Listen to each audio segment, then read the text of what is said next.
Let's go. Okay, I'm going to say, got it. Well, good morning, everybody. Good day to you. Komodo Hoizi, everybody. Happy full moon. It is May 22nd, 2024. My name is Richard Van Camp, coming to you from Edmonton, Alberta, Treaty 6 territory. I am the happiest man alive on this planet right now. We've got 8 billion people on the planet, but I am the lucky one because today I get to interview my dear friends, Ivy and Phyllis Chelsea. I don't know where on the planet they are today. They're going to tell us once I get past my intro, but I just want to open with this. Every once in a while, you meet storytellers who have had so many miracles happen to them in their life that it renews your faith in the great mystery. It renews your faith in a greater wisdom. And so today, I finally get to ask the questions I've always wanted to ask Ivy and Phyllis Chelsea. And here's our history. In Prince George, British Columbia, the University of Northern British Columbia has hosted probably 10 or 11 or 12 times a festival called the Weaving Words Festival. And at this festival, some of the greatest storytellers of our time have taken the stage and have shared the most jaw-dropping stories that have happened to them or their rowdy cousins. And each time Ivy and Phyllis Chelsea take the stage, they steal my heart for a little while in a good way. And so I'd like to open today with a reading of a biography that Ivy sent me. I'm allowed to read this, okay? Cousin, don't bite me. Here we go. Here is the biography for Ivy and Phyllis Chelsea, the great ones. Estemech First Nation band members Phyllis and Ivy Chelsea are mother and daughter and have stories to tell.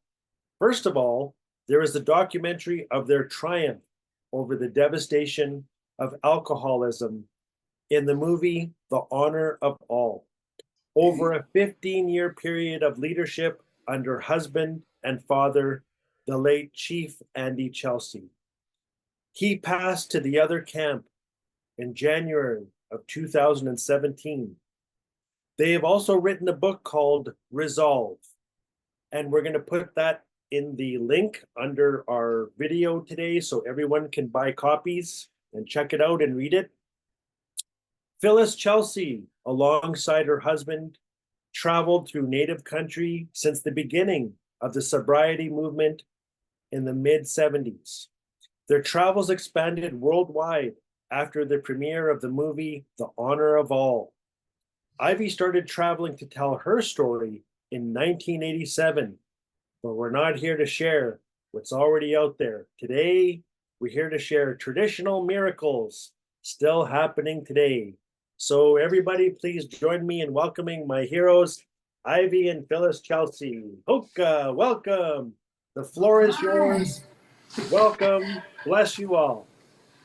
Kakajino and Sparks, as Adam host Akon, Phyllis and Kikaka, Andy and Kakata. Gonna start with a quick honor song. Drumstick made by my dad, and my drum is a gift from being the MC at the youth conference in Prince George where I was working when I met Richard. All right, so just gonna do a short one.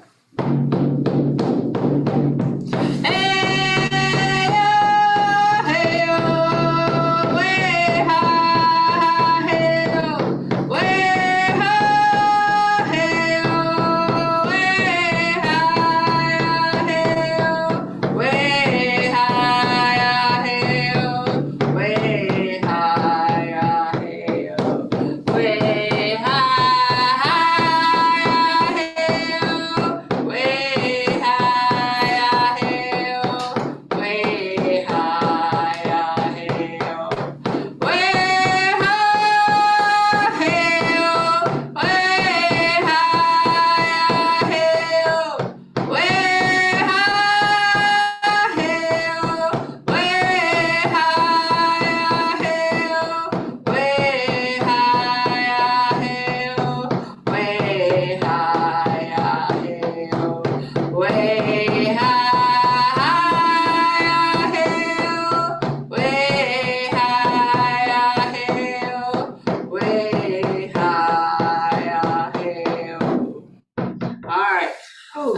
just went to a Lahal tournament, so that was a little bit of a fast beat there.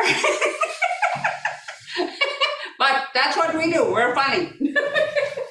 All right.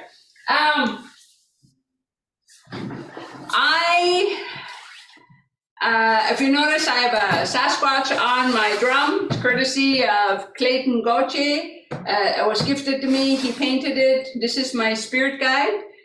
When I did my 4-day fast, believe it or not, I can be quiet for 4 days and 4 nights. Miracles, a traditional miracle. And this is a drumstick made by my dad for me for the drum. And our eagle fan that we travel around, and when you read the resolve, you'll see all the different places that we travel to. And this was gifted to me after I did my 4-day fast from Jeannie Dick. So she, so I went to get some dried berries, Saskatoon berries and some tallow from her, because we're supposed to have some deer tallow after we finish our 4-day fast. And she says, reach up there and grab that thing that's way up there. And I said, oh, okay. And then she turned around and opened it and says, you see that in there? And I'm like, oh, I said, that's really beautiful. She says, that's yours. So this is the eagle fan that we take with us when we're traveling to bless people and smudge people off. Yeah. So in my travels to different places, I'm the 7-year-old in the Honor of All video, the bossy one, still the bossy one, still the spoiled one, still get to do what I want kind of person. And I really am grateful for my mom and my dad for creating that safety net for me to be who I am today. And I think that all of the sobriety that happened, mom being sober, me being sober, my kids being sober, my grandchildren, I have 9 grandchildren. So that means she's got 9 great-grandchildren, have the ability to see and hear spirit. And my youngest daughter can see and hear spirit. So, so knowing that the Zwacht is my spirit guide since 2001, and I was working up in Prince George. I was working with Rediscovery with Nick Mortensen, and Nick says, Ivy, I need an elder to come and go camp in ancient forest in Prince George. I'm like, you want me to camp? Do I have to pack my own backpack? He's like, yes. I was like, okay. So here we're trudging through, and we're going through, and we're getting set up. The girls get a tent, but the boys had to do a tarp and stuff. And that was part of the focus that Prince George had, the 5 different feeder schools. So one was Rediscovery, one was Restorative Justice Circle, the other one was traditional drumming and singing, and storytelling, and what was this fifth one? Anyway, you can look it on their website. But they had this foci, and I ended up going camping. So as we're trudging through the ancient forests, and I'm carrying this big backpack. I finally went up to Nick and I said, I'm not going to make it, it's too far. He's like, all right, so we're going to go back down this hill here, and we're going to camp right here. No, because we didn't make it to the original campsite. So we're getting set up there, and the girls are setting up their tent. And I'm standing there because Clayton and Nick, we just had a tarp, and we had those big, those big backpacks that are 3.5 feet tall. That was our walls. So our walls went on the side of our tarp.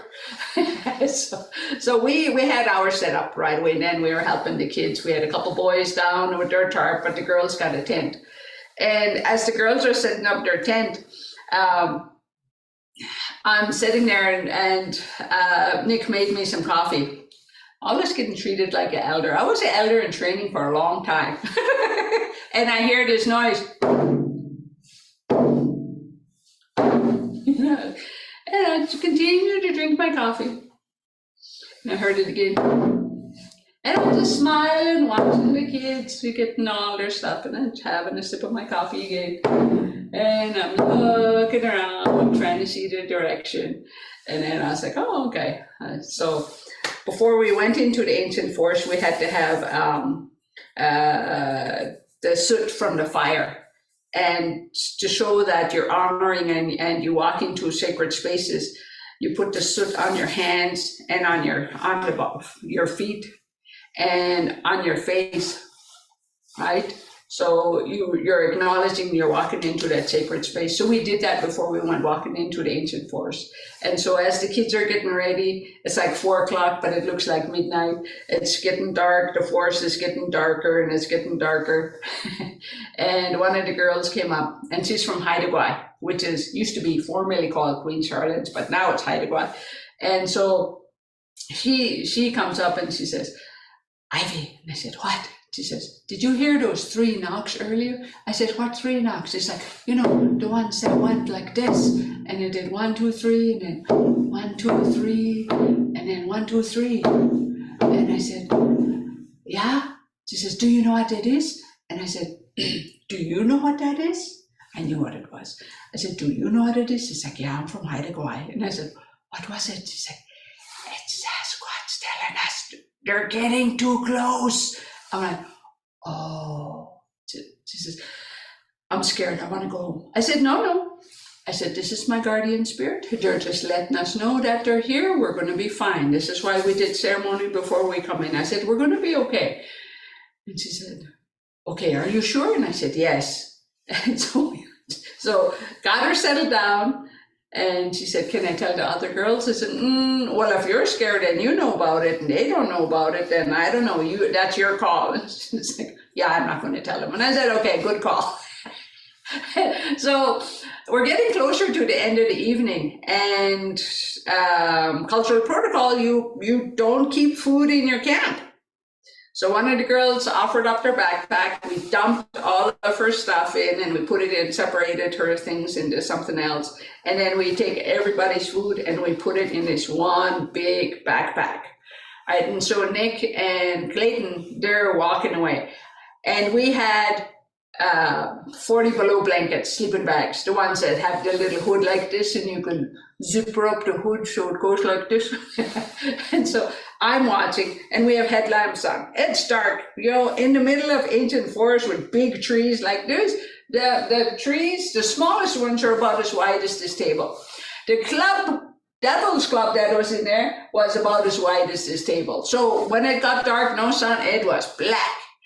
And so we finish eat, we clean up, we use the snow, and it's wintertime. It is wintertime. We had glow lights hanging in front on a little string down to our cat hole. So if we needed to go in the night, we could follow that trail and go down there and come back up. And so the boys are down, the girls are giggling away. And I reminded them, don't whistle at night, because if you whistle at night, that's how they communicate. You're calling them to you, so no whistling. And so, and no crying, because they'll come looking for you. So just letting them know. There's stories that you hear when you're growing up. Here, we were told, don't cry and don't whistle at night, because the Sasquatch will come and take you, and they come and take you to girls. So I was like, okay, well, I'm going to be real quiet. And I saw one when I was 5. So everybody's going to sleep. And Nick and Clayton trekked through the snow off trail. And I see their headlamps on. And they're trying to throw a rope over and pull up the backpack with the food in it. And so here they go, and I see them up there. And I'm just laying there, just waiting for them to come back. And I was like, oh yeah, well, yeah, if you're here, show me. And we had a tarp. Doosh, right on top of the tarp, big snowball. And I was like, oh, I grabbed my sleeping bag and I pulled the strings really tight. And I'm like, okay, all right, just wait. It's my spirit guide. They're not here to hurt me. And I pull it open again and I show my face again and I said, oh yeah? Do it again. Another snowball hit the top of my head, hit the tarp, and I pull it really tight like this. And I'm like, okay, I'm sorry. Oh, Skeet, thank you for letting us to be here. We're just going to be here for one night and we're going back, so please take care of us. Okay. Akadiho. And I stayed like this until I heard Nick and them stepping in the snow coming back to the tarp. And then when they finally were close enough and I heard the backpacks moving, I opened it like this and I was making sure it was them, it wasn't Sasquatch. I looked. So what I like to tell people, I am doing this challenge. Oh yeah, if you're here, go ahead, show me. Oh, snowball. Oh yeah? Well, you're my guardian spirit? Really? Do it again. Oh.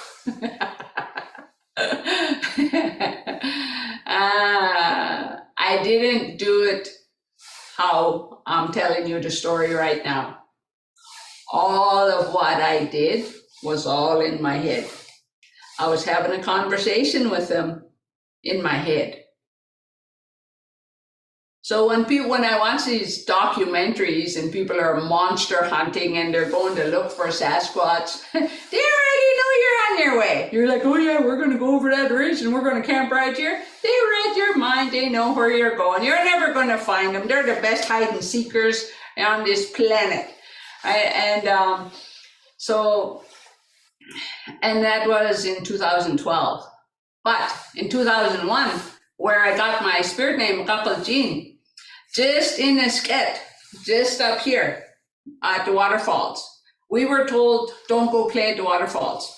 When you go play at the waterfalls, that's where Sasquatch lives. And so I knew from when I was 3, 4, 5, that's what Kian would say.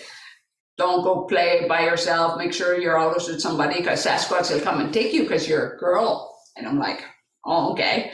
They come and steal girls. So when the boys would go up there, come on, Ivy, let's go swimming at the falls. I'm like, nope. I'd rather go ride my bike around or go down to the barn and settle up. And they're like, come on, Ivy, chicken. Nope. I'm smart. I'm not going out there. No way.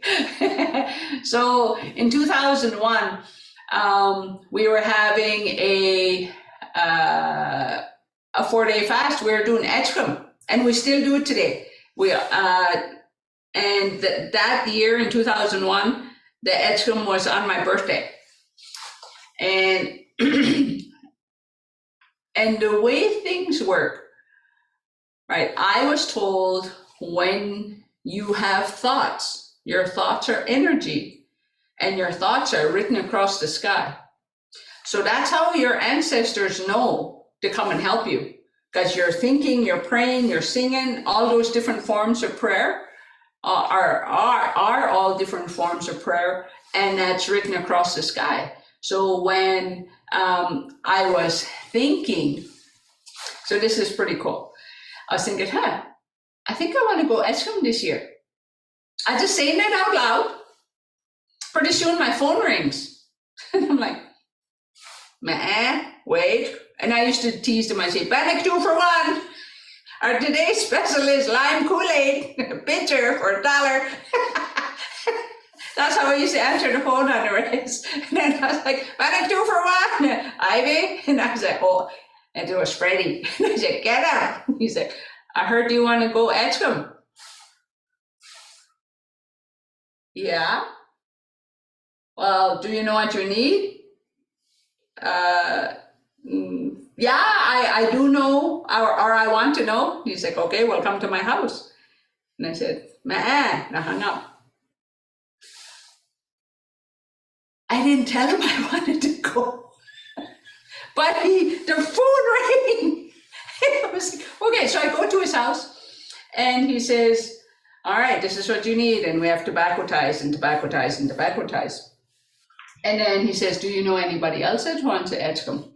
I said, well, my son's talking about it. And so Keith, and he says, okay. And he reaches back like this and he grabs out 100 tobacco ties of red 100 of yellow, 100 of black, and 100 of white. And he says, anybody else? And I say, well, Keith. And he reaches back again and he grabs all the tobacco dice. They're all pre-cut. He says, and now you need to go get choke cherry sticks, 5 of them. And I'm like, okay. So me and Keith said, I'm going to Edgecombe. I said, yeah. I said, Freddie says you're going. I said, you might be interested. He's like, okay. He says, Mom, I want to go look at the falls where the Sasquatches live. I'm like, I'm not going there. I said, I'm not going to go there. He said, come on, I want to see it. You got to show me the one thing in this life. And I'm like, whatever, Keith. And so we drive up, and it's like maybe 2-3 minute drive up the road. And it's called the Wagon Road now. The new road goes over top, but the Wagon Road goes like this, and it goes right by the waterfalls. And I don't trust to go down there because you know that story is instilled in you. Sasquatch's going to come and take you. Like, okay, I heard that story since I was 5, and this fear is real. And he says, come on, Mom, we finished cuts it. We cut like choke cherry sticks about this thick. And they said about 4 or 5 feet tall. So we had to do 5 of them. And so we do tobacco, and we're up there, and I'm cutting, and we're get a knife, and he cut his 5 and I cut my 5. And he says, okay, Mom, we're up here. Show me where Sasquatch lives. I don't want to. Come on, Mom, show me where it is, please. I'm like, oh, I said, I really don't want to. He's like, why? I said, because they take girls. Well, you're not a girl, you're an old woman. Whatever, Keith. He says, come on, show me, just show me one time. And I said, okay. So we're walking, and the rose bushes and everything are real high, the sigi. And we're walking there, and I'm just walking on the road. He's like, you really don't want to show me? I said, there's a trail. He's like, you just don't want to show me? I said, shh, there's a trail. And so we're walking on the road, and then I finally see the trail had grown over, but I can see where the trail went. I said, it's right here. And so go through these big sagit bushes, rose bushes, and I made it. I had our sticks, so I'm like separating, and I'm stepping through there, getting cut up and everything, and get to the trail.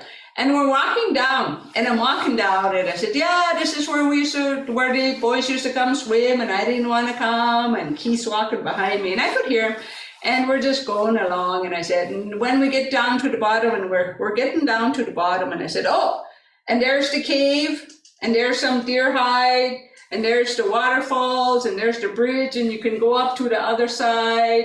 And I turn around, and my son's not there. I'm like, what the heck, Keith? Make me come down here and you're not even here? And then I got the heebie-jeebies, and I had tobacco, and I was like, okay, because you just get that feeling, right? I had tobacco, and I said, thank you for allowing me to be here. I just wanted to show my son this place. Sorry for not placing this down earlier. And I walked backwards until it felt okay to turn around. So I stepped out backwards, and then I went back up the hill, and I started to walk back up the hill. And my son is just screaming, Mom, Mom. And I'm like, you know, that inner mom, grizzly bear mama comes out, and I'm running up the hill. And I get to the top, and he's just crying. And I said, what's the matter? And he sees me, and he hugs me. I said, why you shut off the car? He says, where were you? I said, I was down the hill. I said, how come you weren't there? I said, I turned around, I'm talking, and you're not even there. And I put down tobacco, and I came back up. He says, no, where were you? I said, I was down the hill. I was at the waterfalls. I was showing you where it was, and you didn't even show up. He's like, Mom, where were you? I said, all right. You know that part of your mom brain you got to kind of click off once in a while and just like calm down and listen? Dad says you have 2 ears and 1 mouth. Use them proportionally. So I'm like, tell me what's happened. And he's just crying. Mom, I was following you down there. And I could hear you talking. And I'm walking behind you. And then all of a sudden, it was like you disappeared. And I could hear your voice going away. And I'm coming behind you. And I can't find you. I've been running up and down here. I went across the bridge. I even searched the water. And I looked, he was wet. I searched the water. I thought you drowned. I couldn't find you. And I said, I was only gone for like 2 minutes. He said, no, you were gone for half an hour. So I shut off the car. I said, oh, all right. So I tell people, I said, get off the internet. Sasquatch rock broke in 1996, rediscovery in Bella Coola. We have a 1,000-year truce that started in 1046. In 2047, our 1,000-year truce with the Sasquatch Nation is over. We had promise in this truce, there was promises. We were supposed to take care of the land, we're supposed to take care of the water, we're supposed to take care of the animals, we're supposed to take care of one another. Are we taking care of those things? We're supposed to take care of our mind, we're supposed to take care of our spiritual, we're supposed to take care of our mental, we're supposed to take care of our physical. How are we going to win this war if we're sitting on the couch like this? Right? Virtual reality ain't going to beat. So when we take the time to sit and calm our brain, like Paul Michel up at UNBC always said, because I say, I'm really scared our language and our is going to get lost. He's like, no, it'll never be lost. The people will get lost, but our language will always be there. We just need to take the time to sit and breathe and acknowledge the land around us. Our land will never forget who we are, but we are forgetting who they are. Spirit in the trees, spirit with the animals, spirit with our ancestors. It's all there. Residential school, out of all the things they took away from us, they fought us physically, sexually, mentally, but they couldn't beat us intellectually. They couldn't take this from us. This is still here. So when we take time to sit and acknowledge and laugh and tell stories, right? And my youngest, Amanda and Carmen, they went and did their Edgecombe last year. And if you do a 2-day sweat, it's worth 4 days. So they did a 2-day. I loaned them my drum and another drum I brought. Carmen came out and she stood adjusting, I'll stand right here, adjusting to the darkness from in the skelia, in the sweat. And she has her drum, she's going to sing. It's raining. And she's adjusting her eyes and she's looking around and she's like, you're not supposed to talk. You can't talk, you can't, and when you're Edgecombe, but you can drum and sing. And if you have a rattle, you can do that. And she opened her eyes and she looked. There's a Sasquatch standing and guarding her tobacco tie on the corner. She looked this way. There's a Sasquatch guarding and looking and watching her tobacco tie. She turned to the back. There's another Sasquatch. She turned this way. There's another Sasquatch. They're 12 feet tall and they're just standing and guarding and watching her tobacco tie. And she looked over, there was another sweat. And there's 4 Sasquatches there. And she looked over this other sweat, and there's 4 Sasquatches there.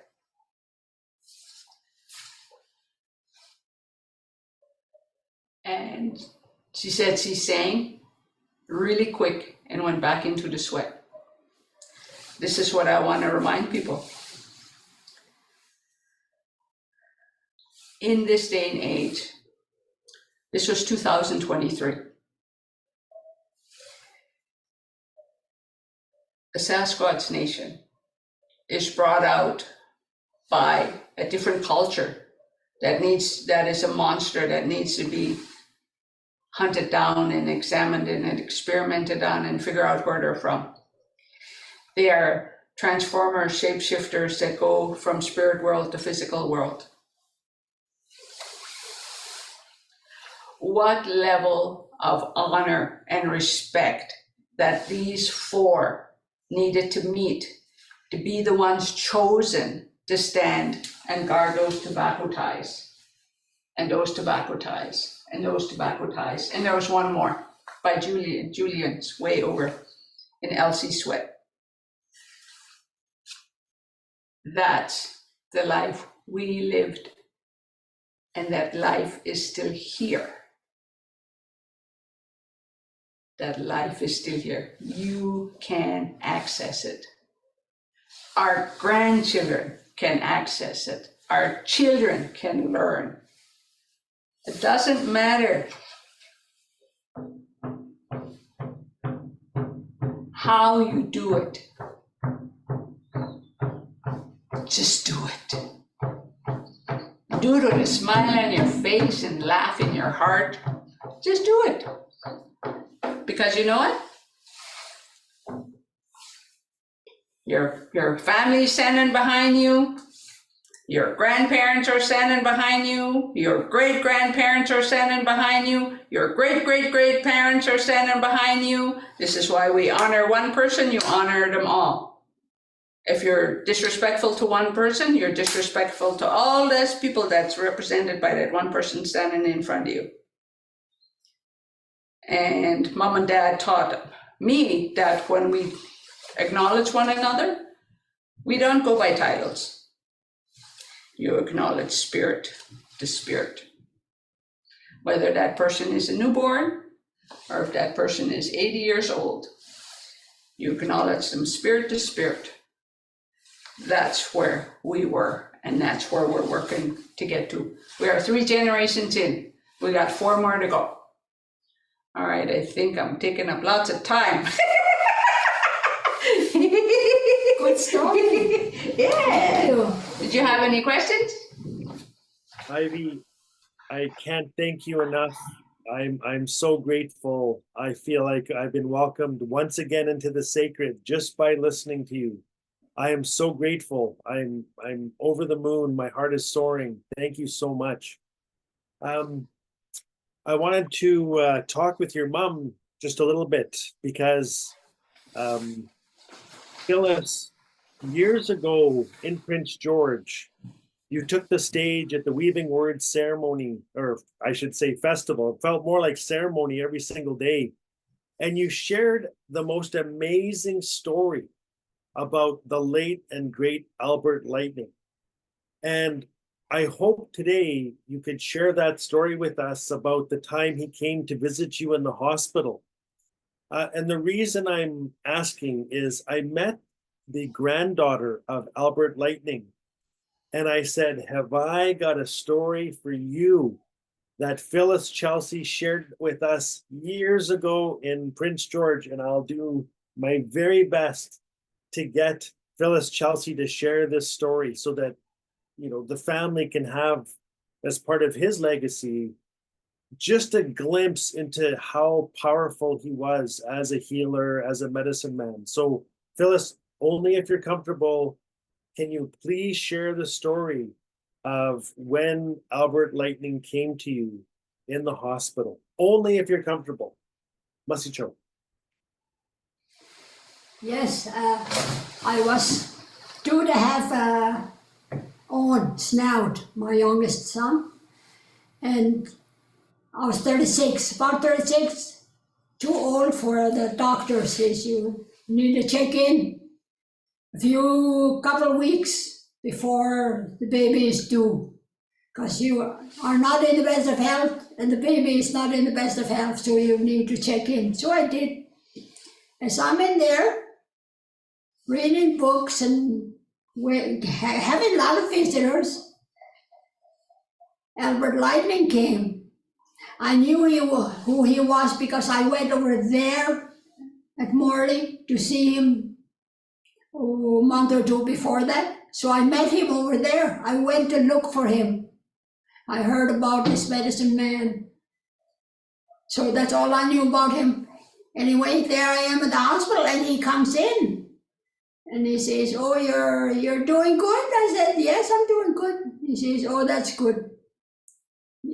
Your boy is going to be fine. Your boy is coming soon." I said, "Okay, that's good."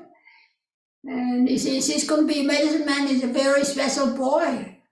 And my thoughts is this is a medicine man talking to me. I'm just really honored him coming all that way to be there. And I thought, I wonder who brought him here. And I left it at that. So he said he came to my bed and he held my hand and he said prayers in his own language. Then he says, "I gotta go now. I'll see you again." And off he went. And I thought, everybody's seeing this old guy. When I came home and I told Danny, "Was Albert here to see you guys?" He says, "No." I said, "He was here. He came to the hospital to see me. He talked to me about Snow." He says, "No, I was talking to Albert. He's in Morley." That's when I realized it was his spirit came. I didn't know what to think. I knew because he also was telling me that the boy that was going to be coming to me was a medicine man. That's my son Snout. So I knew that before Snout came, and I was about 36. If you about having another baby, according to the doctor, I had to have special attention, and so did Snout in my stomach. Anyway, I felt I was blessed by Albert coming to me in spirit. He did come later to see Snout and to hold Snout. And every time I see him, I wonder, I remember the times wondering, is he for real or am I seeing things again? And I don't ask, I just there watching. That's my experience about Albert Lightning. That's when I invited him to come over to Alkali Lake. I said, "We're having a special day. If you could come over, I'll let people know you're coming and they can come and see you. They want to have your service." So I told a big story about Albert Lightning. Everybody was so excited he was coming, and he came. Oh, I had to take him. He was in the basement of the hall and everybody was coming. All the old reserves in waiting all day in line. People really welcomed him and everybody got treatment from him. And I'm saying, you guys should go home. He needs to go home and eat. He's got to be tired. He says, "Well, don't let him go home yet." I said, "No, he's not going to go home till I bring him home." So that's my experience with Albert Lightning coming and how he influenced Alkali Lake. Alkali Lake was never the same after that. The spirituality was real. And people went fasting and Etzchem. That's when you go find your spirit. A lot of that happened after we made contact with Albert. And we find him now and then. But he definitely changed Alkali Lake. And he gave us what we were lacking. Like I knew there was prayer, spirituality, but there was church, but that's church. And I wasn't into that. But when Albert Lightning came, I felt a solidness in my life. a belief that I know was real for me. And I saw how it happened. And when I listened to my friends, they were in awe of all that they were learning from Albert. After that, a whole lot of people went up the mountain to fast, and they did their 4 days of fasting. In that 1 year, Albert Lightning made contact with us, changed the Alkali Lake forever. To today, the spirituality is still there. I see it when I look at people walking. I can see a different person walking. I see a different person. I feel it when I look at people walking. And when I see people hug, I see a different kind of people hug. It isn't just a hug, it's love, it's caring, it's belief about who we are as Native people, as Skedem. We needed that because the Sked was so lost in alcoholism. Albert Lightning helped us bring that back to where people today, every summer, they go up in the mountains, all the young people, they go up there. A whole stack of them, 30 or so, they all go up the mountain and they do their 4-day fast or 2-day fast or whatever. So that is the magic of finding culture. But I call it culture, but it was Albert who presented it in a way that we could understand it and we could use it our own. And he said, you have ways how to pray and do things, you do it that way. You don't have to do everything, I do it that way that I do from back home. He says, you have your ways. And he met people, he used to go sweat with the guys, so he knew the spirituality, and then the sweating was still going on. It came back after we sobered up. And when people went down there, it wasn't just a sweat to get clean, it was a prayer sweat. And it definitely made a whole lot of difference in Alkali Lake and how we grew as people from there. And that's all we talk about when people come. What happened back then? What did you do? Who did it? Who said what? But we just went day by day doing what we need to do. Looking after the kids, introducing the kids, inviting the kids to the ceremonies. Now they're the ones going up the mountain, doing their fasting. Also, that time, before that, I went teaching language. My spirituality and getting the sweats going gave a whole different level of strength to teaching the language. It gave it a purpose that it needed to have for us to realize and to know that our language is spiritual, is special, and we need to honor it and to keep it and to teach it to all the young people. Ivy and Phyllis, Chelsea, I can't thank you enough. Bless you, bless your families, bless your community. I'm just over the moon. My love cup is overflowing once again. I can't thank you enough for your stories. I'm going to mail you some tobacco to honor you. I have a question. Do you use rat root? Do I what? Do you use rat root? The Lakota Is it bitter root? Well, the Lakota call it bear root. We've heard of bitter root, yes. and Yes. yeah, it's called bitter root. Yeah. Yes. Can I send you some bitter root as well? Yeah. Okay. Yeah, Dad used to chew it. They used to chew it so they could run Okay. and play hockey. Okay. I'm going to mail you some tobacco and some bitter root, and you're always in my prayers. Everyone who knows me knows that I sing your names often. I always one of these days I'm going to record them. One of these days I'm going to get them in the room and we're going to do this right, because every time you took the stage before at Weaving Words in Prince George at UNBC, we were all so stunned listening to you and we didn't have permission. So thank you for giving us permission today to record your stories I'm so grateful now because we have these stories now for your family, for anybody who watches this, and for future generations. And I do believe this will cultivate and really honor the tall ones. You know, in Tlicho, we say Naga for the Bushmen. And I'm just really over the moon again with everything you've shared here today. You have humbled me, you have floored me, you have inspired me. You know, I said of the 8 billion people on the planet, I feel like I'm the luckiest person today. And I do mean this, I mean it under this full moon.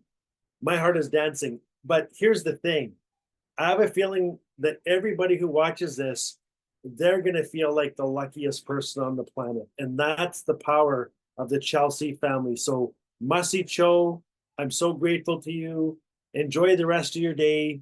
We'll be in touch. I will put a link of your book underneath the our video, and I'll put a link to the video, The Honor of All, the movie about your journey through Alkali Lake. And I also have a picture of Albert Lightning, which I'll put underneath. We found it on the archives, just so everybody can have a little look. But bless you all. Mahsi Cho, I look forward to seeing you in person. I'll buy you supper at Denny's, or as we like to say, Denny's. Okay? I just wanted to say before we get off here, I wanted to acknowledge Ivy for how she gave to me. As a daughter, when she was only 2, she went and found where I was, and I was walking home. She met me, took me by the hand, and says, "Mom, you need to come home.